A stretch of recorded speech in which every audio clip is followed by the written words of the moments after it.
Crystal lights glitter over the ballroom like a frozen sky. Laughter bubbles. Silverware rings. The string quartet plays something smooth enough to melt the edges off pride. I weave between tables with my tray, 10 flutes of champagne trembling as the crowd of tuxedos and diamond sways.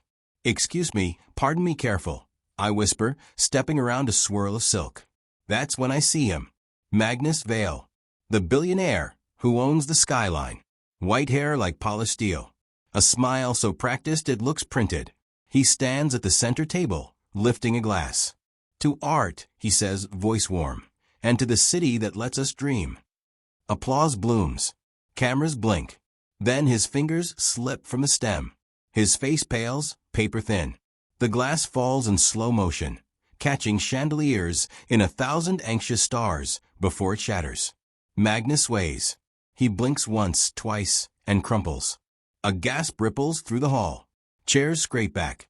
Someone whispers, "Is this a stunt?" Another voice snaps, "Call security." But no one moves. Not really. Not toward him. My body moves before my mind does. The tray hits the floor with a clatter. Bubbles bleed across marble. I drop to my knees beside Magnus. His chest rises, shallow. His eyelids flutter. I tap his cheek. "Sir, can you hear me?" Silence swallows the music. The quartet has stopped. The room holds its breath. A woman in diamonds clutches her throat. "Where's the medic? Is anyone a doctor?" I shout, scanning faces. Blank. Blinking. Frozen. I press 2 fingers to his neck. There. The faint thud of panic. "Airway," I mutter, lifting his chin. A whisper of breath brushes my cheek. "We need space." I wave at the crowd. Please give him air. No one expects a waitress to command a room like a captain in a storm. But the sea parts. Fear opens a circle on the cold floor. I loosen his bow tie. Sweat beads on his temples. His lips tint blue at the edges. His chest stutters. A security guard finally kneels beside me. "We've called 15. They're on the way." "How long?" 7 minutes. 7 minutes can stretch into a lifetime when a life hangs inside it. "Sir, look at me," I say. "Stay with me." I squeeze his shoulder. His eyes crack open, silver glass over deep water. He tries to speak. No sound. In the white hush, a memory snaps inside me. Fluorescent lights, antiseptic sting, my brother on a kitchen floor, me counting compressions while the ambulance crawled across the city. The longest 7 minutes of my life. Not again. Magnus. I say, lowering my voice. "I'm Ava. My hands are steady. Blink if you can hear me." His lashes twitch. Once. "Good. You're not alone." Behind me, whispers spool like threads. "Who is she?" "Just staff. She's doing something." Cameras creep closer. Magnus' chest stalls. One breath, nothing. Another, thinner. The edges of the world sharpen.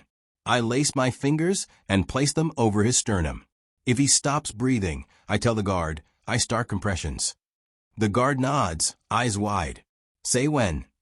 I count under my breath. The chandeliers hum. The room leans in. Ava the waitress, on her knees beside a fallen king, waiting for the moment the room most fears. His breath catches, then fades. My hands hover above a billionaire's heart as the city's richest party turns into a battlefield. Do I push and risk everything? "Now," I say, and the word slices the air. My palms find the landmark, center of the chest, heel of hand stacked, elbows locked. I press down hard and fast. 30 compressions. The sound is a dull drum against marble and fear. Somewhere, glass tinkles as if applauding the worst moment of the night. 1, 2, 3. My voice keeps time. I feel ribs resist, then yield. The guard counts with me. 10, 11. A pearl-draped socialite clutches her partner. "This is barbaric," she whispers. "It's life," I answer without looking up. Keep people back. Sweat beads down my spine. I seal my mouth over his, give 2 breaths, watch for their eyes. There a shallow lift. "Come on, Magnus. Don't make me carry the whole city." The MC stammers into the mic. "Ladies and gentlemen, please remain calm." The quartet starts playing again, one trembling note. and stops as I shoot them a look. This isn't a soundtrack. It's a lifeline. Do you know what you're doing? A man asks, voice barbed with doubt. My certifications from real life, I say, pressing again. You want to help? Time my cycles. He obeys. Doubt dissolves into purpose. That's the thing about emergencies. They crack people open. Some spill fear, some spill courage. Magnus' eyes flutter. I pause, listening. A weak cough. I tilt his head, clear his airway, give 2 steady breaths. Good, I murmur. Stay with me. Ambulance is 4 minutes out, the guard says, hand to his earpiece. 4 minutes. I think of my brother again, of how 4 minutes can redraw the map of a family. The feel of a pulse returning under desperate fingers. The sound he made when air found him again, a ragged miracle. Magnus, I say, leaning close, what allergies? Any meds? His lips move. I hear a ghost of a word. Epinephrine? Do you carry an auto-injector? Pocket, he breathes, or maybe I imagine it. I pat his tux jacket, nothing. Waistcoat, nothing. The inside pocket of his coat, cold, sleek plastic. My stomach drops. I hold up the injector like I've lifted Excalibur. Thigh, I tell the guard, tearing the cap with my teeth. Hold him steady. There's a small click, a push, a prayer. I count 30 more compressions while the medication races the clock. Pulse, the guard asks. Checking. 2 fingers to his neck. A whisper. Then stronger. Like a drum finding its beat. I close my eyes for a second that tastes like relief. Magnus inhales, rough as gravel. His chest lifts fuller. His eyes focus, gray steel catching light. He tries to sit up. I press a palm to his shoulder. Easy. You're okay. Ambulance is almost here. Around us, the rich and the radiant start to blur back into people with hearts and hands. Someone kneels and drapes a linen over Magnus for warmth. Another slides their tuxed jacket under his head. Phones lower. Eyes soften. He looks at me as if he's never seen anyone before. Ava, he whispers, like my name is a question he's been waiting to ask all his life. I've got you, I say. My hands still shake, but only inside. Outside they are anchors. Sirens swell, close and bright. Red washes across the crystal-lit walls. The paramedics rush in, but Magnus' first clear words are not thanks. They're a request that turns every head toward me. The EMTs surge through the doors, efficient and calm. Step back, please. They kneel where I've been kneeling, hands swapping with mine in a practice dance. Oxygen mask, blood pressure cuff, pulse oximeter winking like a firefly. How long down, one asks. Breathing shallow, then apnea. CPR cycles, AP auto-injector from his coat. I report breathless, like I'm reciting a recipe I never wanted to cook again. Nice work, she says, and it lands like a small sunrise in my chest. Magnus grips my wrist with surprising strength. The mask fogs with every breath.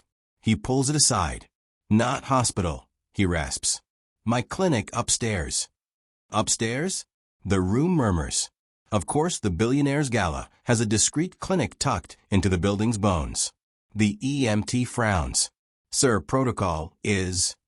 My consent. My facility, Magnus says. The steel is back in his voice, faint but unmistakable. He turns to me. Ava, come. Head snap. A dozen society eyes flick from him to me. The waitress. The girl who knelt. The girl with champagne still drying on her shoes. I hesitate. This is not my place. But I've already crossed that line. I nod once. Security clears a path to the private elevator. The doors shush open. Inside, mirror panels hold a dozen versions of my face, flushed, focused. Magnus watches me, as if my presence stitches the air together. The elevator hums. My heart counts time with it. Why me? I ask, not sure if I want the answer. You didn't hesitate, he says, simple as gravity. Everyone else waited for permission. The doors part to a cool hallway. Frosted glass. Soft lighting. The clinic is quiet. One doctor in onyx scrubs, 2 nurses, the gentle antiseptic perfume of safety. The doctor's eyes sharpen when he sees the stretcher. Mr. Vale. Jensen, Magnus breathes. Do your worst. She stays. The doctor's gaze meets mine. We measure each other. You're the one who kept him breathing. I tried, I say. You succeeded. They wheel Magnus into a room. Machines wake up, blinking like cautious animals. I hover just inside the door, hands clasped to stop their shaking. Jensen's questions cut the air. Known allergies? Prior anaphylaxis. Shellfish, Magnus says under the mask. New caterer tonight. Jensen nods. We'll monitor for biphasic reaction. Fluids. Steroids. EKG. I exhale, a breath I've been holding since the floor turned to ice downstairs. Behind me, the elevator dings. The event director storms in, her smile weaponized. Mr. Vale, the press is. She sees me and bristles. Staff belong downstairs. Magnus lifts a finger. Even that small movement bends a room. She saved my life. The director's mouth opens, closes. She finds a new smile. Then we'll honor her. On stage. A photo, perhaps. Jensen's voice is a scalpel. He needs rest. Of course, she says, retreating in pearls and frustration. I step closer to Magnus. His eyes soften. Ava, he says quietly, what do you want? What do I want? The question hits me like a chord struck in the dark.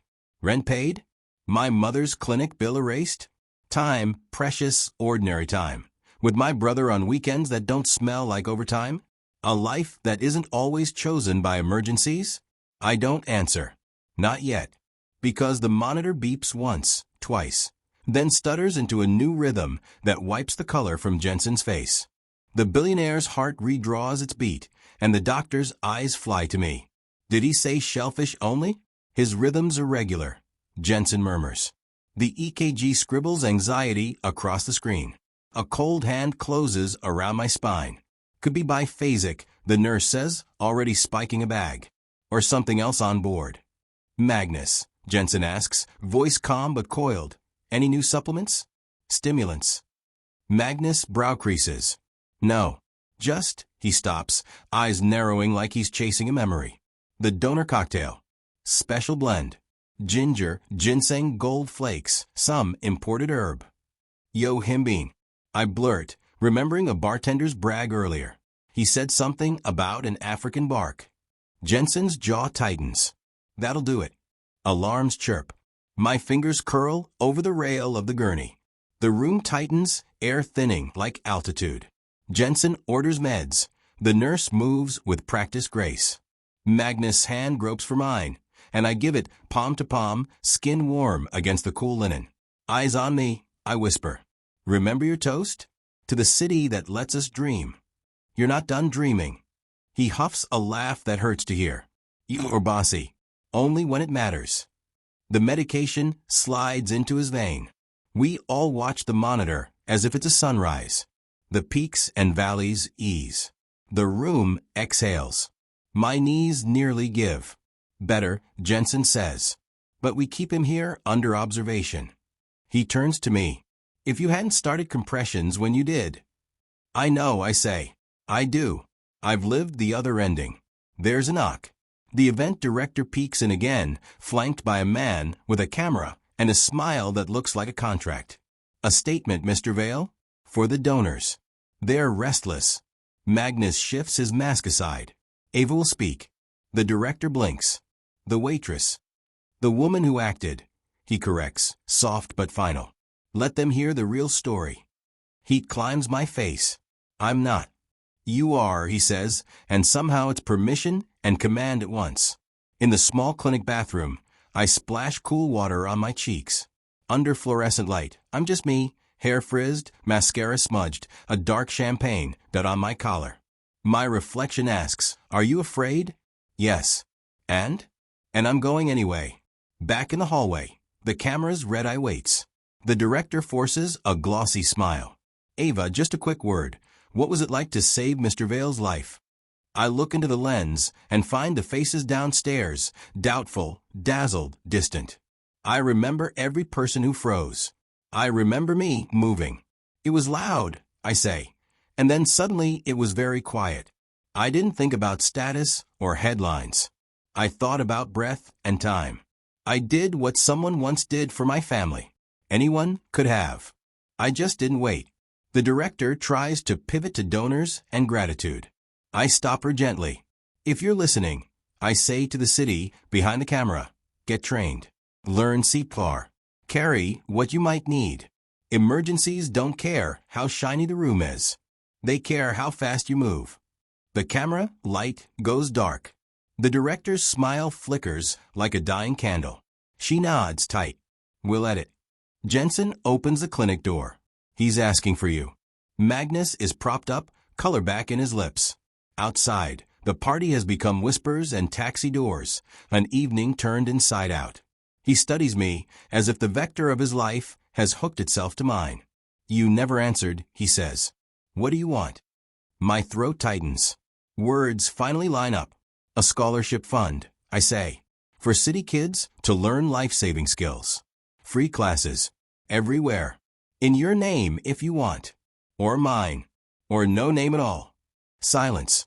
Then Magnus smiles, small and true. Done.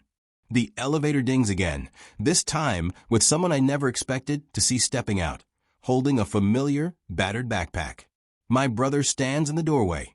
Older now, taller than the last time I let myself measure. Same dark eyes. Same cautious smile. The backpack is the one we took to the community center after-school program. The place where we learned compressions on plastic ribs that clicked like tiny knuckles. Ava, he says, voice thick. I saw the stream. I came. I cross the room in 3 steps and pull him in. His heartbeat hammers against my cheek. For a moment, the clinic is our kitchen again.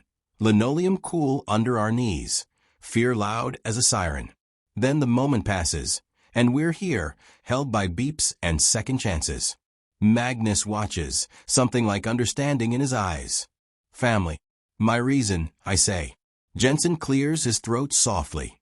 Mr. Vale is stable. We keep him overnight. Minimal stimuli. He throws me a look that is equal parts order and kindness. Go home, eat, sleep. I should. But Magnus gestures, and I step closer. Tomorrow, he says, we start the fund. Ava, you'll run it. Salary. Team. Citywide. I shake my head, laughing a little from shock.